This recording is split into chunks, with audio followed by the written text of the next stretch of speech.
My kid is in the back of the car.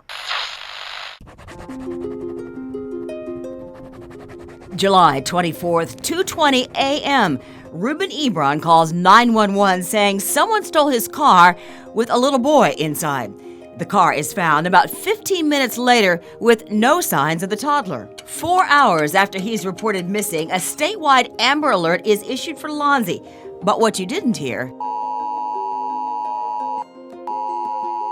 was an Amber Alert emergency siren. Officials said they didn't push one out because they didn't have a vehicle description to put out in the alert.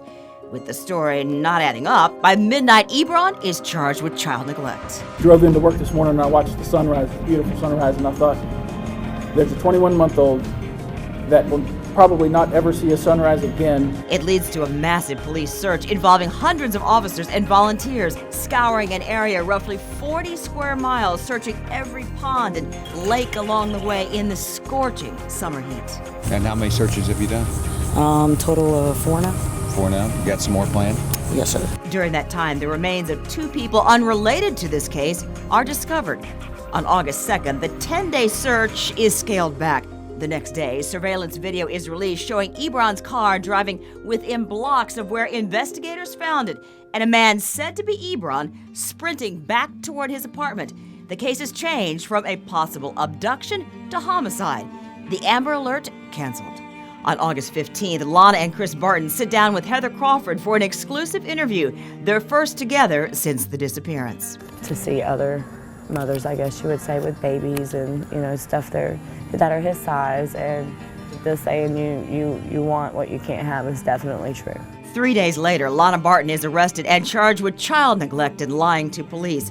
On January 6th, she pleads guilty and agrees to testify against Ebron, but claims she still doesn't know what happened.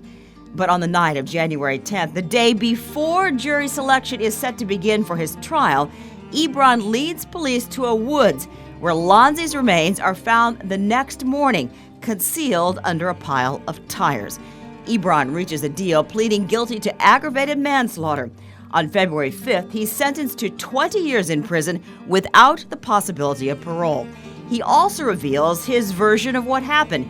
He says the toddler drowned in a bathtub while he and Lonna were in another room. On March 4th, Lonzie Barton is sentenced to 5 years behind bars.